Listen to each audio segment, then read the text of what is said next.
नमस्कार दोस्तों, news live में आप सभी का स्वागत है। मैं हूं आपके साथ खुशबू सिंह।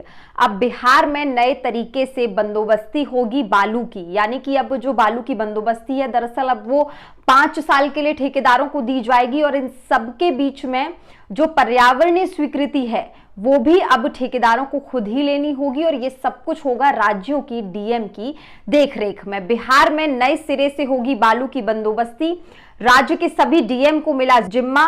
बिहार में नए सिरे से बालू की बंदोबस्ती होगी। बंदोबस्ती लेने वाले ठेकेदारों को पर्यावरणीय स्वीकृति लेनी होगी। साथ ही जिला सर्वेक्षण रिपोर्ट के आधार पर चिन्हित बालू घाटों की 5 सालों के लिए बंदोबस्ती की स्वीकृति दी गई है। पटना मुख्यमंत्री नीतीश कुमार की अध्यक्षता में शुक्रवार को आयोजित मंत्रिमंडल की बैठक में 17 प्रस्तावों को मंजूरी दी गई है।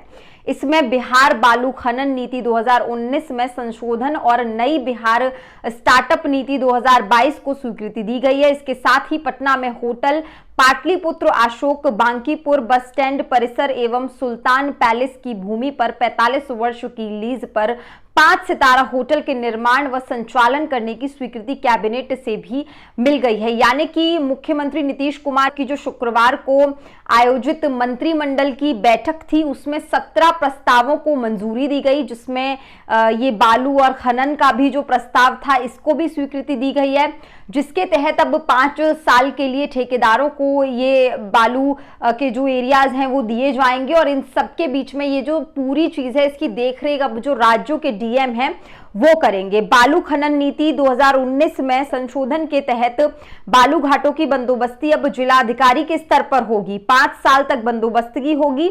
बंदोबस्त लेने वाले ठेकेदारों को पर्यावरणीय स्वीकृति लेनी होगी, यानी कि ये बड़ा फैसला एक हुआ है कि जो भी ठेकेदार अब बंदोबस्ती लेंगे उनको पर्यावरणीय स्वीकृति लेना कंपलसरी है। उनको पहले पर्यावरणीय स्वीकृति लेनी होगी और ये ठेकेदारों को ही लेनी होगी। अब साथ ही जिला सर्वेक्षण रिपोर्ट के आधार पर चिन्हित बालू घाटों की 5 साल के लिए बंदोबस्त की स्वीकृत की जाएगी। कैबिनेट विभाग के अपर मुख्य सचिव डायस सिद्धार्थ ने बताया कि राज्य की नई बालू खनन नीति की स्वीकृति के बाद बालू घाटों की बंदोबस्ती के शुल्क में 50% की वृद्धि की गई है।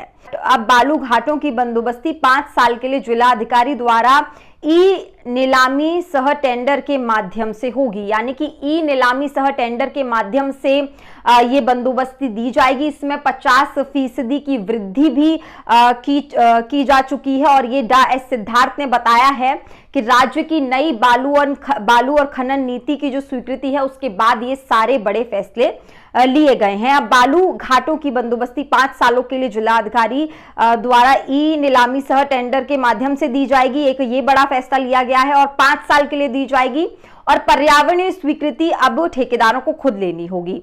नई बालू खनन नीति में जागकर्ता या बंदोबस्ताधारी को ही पर्यावरणीय स्वीकृति लेने की जिम्मेदारी होगी। साथ ही बंदोबस्ताधारी ही माइनिंग प्लान तैयार करेगा, यानी कि अब जो बंदोबस्त करेगा, जिसको बंदोबस्ती दी जाएगी उसी को अब माइनिंग प्लान भी तैयार करना है। यानी कि अब जो पहले की चीजें थी उनमें बहुत ज्यादा चेंजेस करके ये सारे नए फैसले लिए गए हैं, जिसके बाद अब आपको माइनिंग का जो प्लान है वो भी खुद तैयार करके देना है। आपको 5 साल के लिए बंदोबस्ती दी जाएगी और आपको पर्यावरणीय स्वीकृति भी खुद लेनी है और इसमें 5% की वृद्धि दोस्तों की गई है। नई संशोधन नीति में यह भी प्रावधान किया गया है कि राशि वसूली के लिए जिलाधिकारी 21 दिनों की नोटिस जारी कर वसूली कर सकते हैं।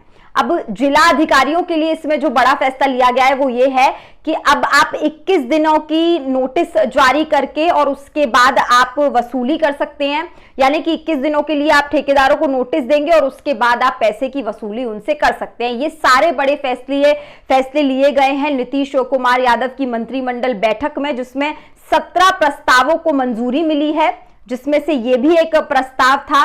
और इसके बाद इसमें जितने भी अभी चेंजेस हुए हैं ये सारे हमने आपको बताए हैं। और तमाम ऐसी अपडेट्स के लिए आप बने रहिए हमारे साथ। और अगर आपको वीडियो पसंद आया है तो उसको लाइक और शेयर करना बिल्कुल भी ना भूलें। नमस्कार।